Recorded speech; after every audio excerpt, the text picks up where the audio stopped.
Magandang gabi po sa inyong lahat. Isang mahabang speech ang napakinggan natin mula kay Jesus. Isa sa mga nakakaantig sa akin ay nang sabihin ni Jesus ang mga salitang patungkol kay Juan Bautista, nagniningas at maliwanag na liwanag, nagniningas at nagniningning na ilaw. Mga minamahal ko mga kapatid, ito marahil lang siyang panawagan sa atin. Isang imbitasyon, ngayong tayo'y malapit na sa arurok ng ating paghahanda para sa mga mahal na araw. Hindi lamang yung sundan si Jesus, hindi lamang yung ipahayag ang kanyang bawat turo at aral, kundi ano po iyon, ang magsilbing liwanag na nagdiringas, magsilbing ilaw na nagliliwanag. Sigurado, sasabihin po ninyo, o malimit, nababanggit nyo sa inyong sarili, marami-rami na rin akong pagkukulang. Madami-dami na rin akong kapalpakan. Pwede rin kaya ako maging isang ilaw na nagliliwanag? Maaari din kayang magningas ang taglay kong liwanag upang liwanagan ang bawat nadidiliman? Pwede. Kung tutuusin, hindi naman po talaga madali ang maging isang tulad ng liwanag. Hindi po isang biro na maging parang isang kandila. Sapagkat sa pagbibigay natin ng liwanag, naroon ang katotohanang mauupos tayo, mapapagod tayo, mauubos tayo na parang kandilang may sindi. Subalit, lagi natin pakakatandaan sa pagbibigay, hindi ba't kinakailangang may mamatay sa bahagi ng ating sarili upang maging lubos at ubos ang pagbabahagi. Kasi kung tayo nagbibigay, dahil maraming tira-tira, hindi ho pagbibigay yon. Sa pagbibigay, nandun palagi na maibibigay na bahagi ng ating sarili. Kaya nga po, gaya ni Jesus, sa kanyang pagiging ilaw, kinakailangan din nating pasanin, hindi lamang ang krus, pati ang krus ng bawat isa sa atin.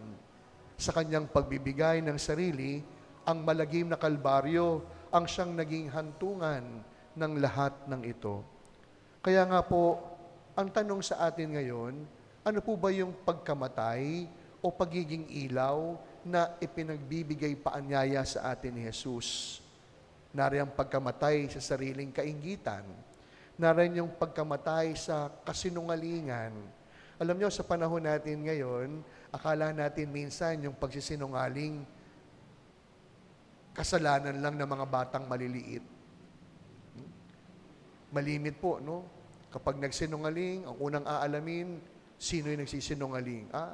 Bata. Yung bata po kasi minsan, no? Mas itatago yung katotohanan upang iligtas yung sarili. Kaya ang gagawin ng isang bata, magsisinungaling na lang. Kaya alam nyo, minsan, no, nakakataka. Kapag ang nagsinungaling, matanda. Kapag ang nagsinungaling, may edad na. Kasi bakit? Tatanungin natin, ba't ba kayo nagsinungaling? Kapag sinabi ng matandang, baka kasi ako mapagalitan eh. Huh? Kahit kayo natatawa. Kaya nga po ngayong gabing ito, yun po yung paalala po sa atin. Alam nyo, sapat nang mamuhay sa katotohanan para maging isang ilaw na nagdiringas. Ngayon po, sa social media, napakadaming fake news. Kaya alam ninyo, no, isa po sa mga sinasabi ko nalaman sa sarili ko, ito na lamang yung maging advokasya ko. Pag may nakita po ako sa Facebook na nag-post, na alam ko namang fake news, sasabihin ko, huy, fake news yung pinost mo. Huy, kasinungalingan yung ipinapakalat mo. Kaya nga po, sigurado naman tayo dito, lahat gagawin natin para sa ngalan ng katotohanan. Tama po? O baka mali ako? Kaya kung tayo nagsusulong ng katotohanan, huwag natin patulan yung fake news. Sabi po ng isang paalala sa TV, think before you click. Pag-isipan, tama ba itong ipopost ko? May katotohanan ba itong ibabahagi ko? Ito bang ipopost ko ay para sa kaayusan ng maraming tao? O baka sa pag-post ko nito, mabulid lang sa kasinungalingan ng kapwa, at mapahamak ang aking kapwa. Sa pagpapatuloy ng ating paghahanda ngayong panahon ng Kwaresma, ito po yung biyayang hingin natin. Sa pagpasa natin ng ating sariling krus, sa pagsunod kay Jesus, nawa kagaya ni Juan, magsilbi tayong ilaw para sa kapwa. Yung mga magulang, kaya nga po ang tawag sa nanay, ilaw ng tahanan. Kaya nga ang tawag po sa tatay, haligi ng tahanan. Sapagkat ang mga magulang ang siyang magtuturo, hindi ng kasinungalingan, kundi ng katotohanan.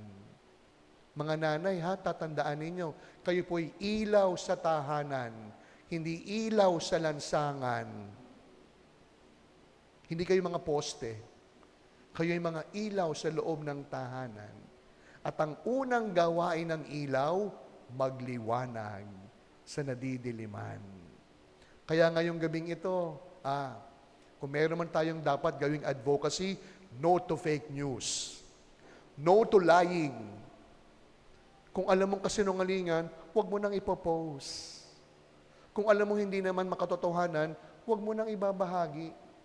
Hayaan mong sarili mo na lamang ang siyang maloko. Huwag ka nang mandamay ng iba pa. Kaya sa pagpapatuloy po ng ating pagdiriwang, lagi nating pakakatandaan, sa dapit hapon ng ating buhay, hindi lang naman tayo susukatin kung ganong yaman o medalya ang ating nakuha. Kundi sa dapit hapon ng ating buhay, dalawa ang siyang magiging batayan. Ang timbangan ng pagmamahal at ang timbangan ng katotohanan. Sa misang ito, yun po yung biyayang ating hingin, magsilbing ilaw, na kahit parang nauupos, na kahit parang nauubos, sa ngalan ng katotohanan, itataguyod ang pagiging ilaw, lalo na sa bawat nadidiliman. Amen.